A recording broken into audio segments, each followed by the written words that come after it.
लक्ष्मण ने national education policy को लेकर डीएमके पर निशाना साधा।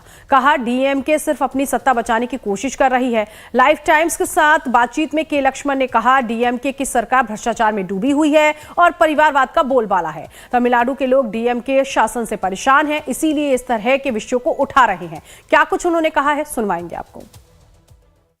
नेशनल एजुकेशन पॉलिसी को लेकर डीएमके लगातार केंद्र सरकार पर आरोप लगा रही है कि उन पर हिंदू थोपा जा रहा है।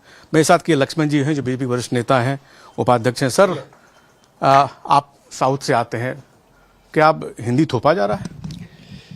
ये डीएमके हो और हमारे कांग्रेस पार्टी हो, उनके पास कोई मुद्दे ही नहीं है, क्योंकि लगभग 11 साल से मोदी जी सरकार जो विकास, विरासत और गरीब योजना जो अंतिम व्यक्ति तक पहुंचाया जा रहा है, ये सहन नहीं पा रहे, क्योंकि बार बार, एक बार नहीं, 2 बार नहीं, 3 बार लोगों का समर्थन मोदी जी को मिलना, इसीलिए कभी जाति के नाम पर, कभी धर्म के नाम पर, कई प्रांत के नाम पर, कभी भाषा के नाम पर, ये त्रिभाषा सूत्र जो है कांग्रेस जमाने से आ रही है।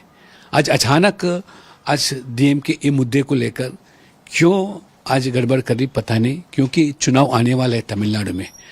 अभी भ्रष्टाचार सरकार डीएमके का, लोग तबाह हो गए, बदलाव चाह रहे, लोगों को, भावनाओं को इस मुद्दे को लेकर ये राजनीति करना चाह रहे हैं और लोगों को भटकाना चाह रहे हैं। सर, कल अमित शाह जी ने कई बार बोला है, धर्मेंद्र प्रधान ने कल हाउस में बोला, उसके बावजूद डीएमके के लोग सुनने को तैयार हैं। कहते हैं कि नहीं, हम पर जबरन थोपा जा रहा है। ये अगर डीएमके वाले अगर सुन नहीं पाएंगे तो तमिलनाडु के लोग उनको सुनवाएंगे आने वाले चुनाव में, क्योंकि आज पूरा देश के अंदर कहीं कोई भाषा थोपा नहीं जा रहा है, ये मातृभाषा जो है बढ़ावा दिया जा रहा है। ये थे के लक्ष्मण जी जो कांग्रेस बीजेपी के वरिष्ठ नेता हैं। उन्होंने साफ साफ कहा कि जो डीएमके की नीति है वो कहीं ना कहीं वो चुनाव हार रही है, इसलिए इस तरह की नीतियों को आगे कर रही है। संदीप के साथ कमलेश सिंह, लाइव टाइम्स, दिल्ली।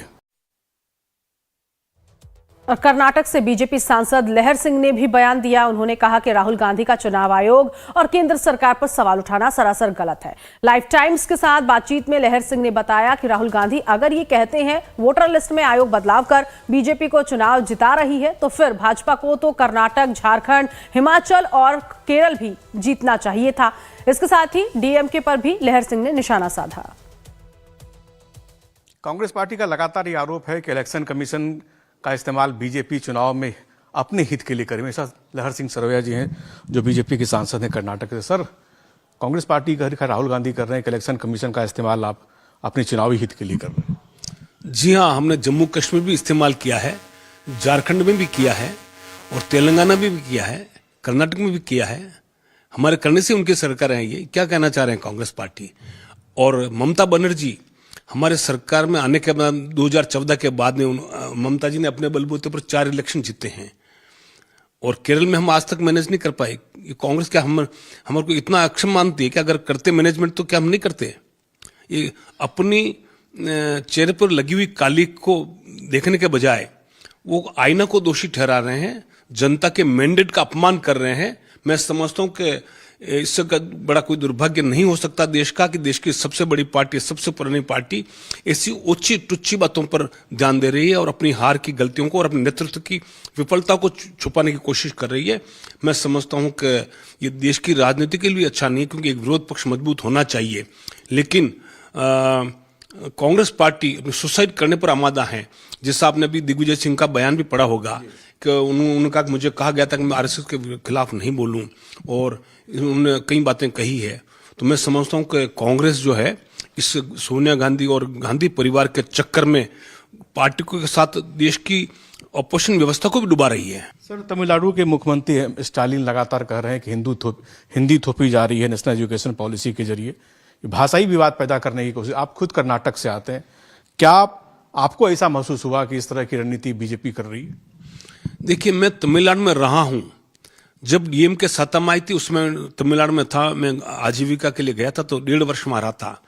तो वहां जनता में कोई विरोध नहीं है, लेकिन डीएमके ने सत्ता में आने के लालच में हिंदी विरोध का मुद्दा अपनाया और उसके बलबूते पर सत्ता में आई और उसको बरकरार रखने के लिए, अपने भ्रष्टाचार को छुपाने के लिए अपनी वंशवाद को छुपाने के लिए, अपने परिवारवाद को छुपाने के लिए हिंदी विरोध का नारा देते हैं।